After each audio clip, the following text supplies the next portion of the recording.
round two. Take the hat off, so hopefully you guys will be able to see me a little better. Talking about finding a training buddy. In my experience, I've been very fortunate to have some bike shops pretty close to my house, and I've taken advantage of riding with the guys, the local guys. Actually, tomorrow I'll be upping my game and moving up from the C group to the B group and trying to get some longer distance, higher paced riding in. I've switched over from my standard road bike to my tri bike, so getting used to the aero position and more aggressive riding position takes a little bit of time. It's very taxing on my lower back, so again I have some work to do with core, and so like I said, I'm venturing out into the upper echelon, the middle echelon of the riding group, and hopefully I don't get left in the dust. And even if so, if I do, I know where I'm at. I'll catch up and just keep on going.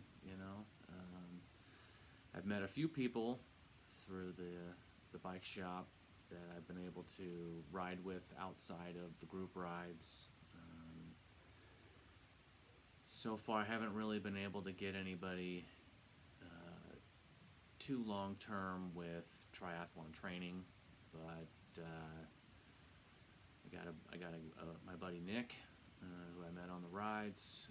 He seems to be very motivated to do all of the disciplines, and so I've been latching on to that guy, and hopefully he doesn't he doesn't get beat up too bad and not come back, but I try to be as motivating as I can and as encouraging as I can to keep him coming back. I'm thinking about joining another triathlon club a little farther away from my place, but they have a lake, so open water swimming practice definitely would be a bonus, as opposed to strictly pool swimming. It is a different animal. It's swimming in a pool is crystal clear and mostly, and you're doing flip turns and you're able to stop on the wall and rest. Open water swimming is not so much like that. Not being able to see very far ahead of you and always picking your head up to position yourself, and if you're going to stop, you're going to have to roll over and just float, which usually isn't an issue, but as of right now the lake is freezing. So I don't think anybody's swimming in there right now. I'll be waiting to hear back from them when that is all going to start up again. But there's about 50 people in their group, and hopefully I'll be able to latch myself onto one of them and get some better training in and someone with some more experience. And I'll bring in the next guy who's a little bit below me, and we'll try to keep the cycle going. And I think that having someone to be accountable to definitely makes a difference in your training, keeps you motivated, keeps them motivated, and thus the cycle repeats.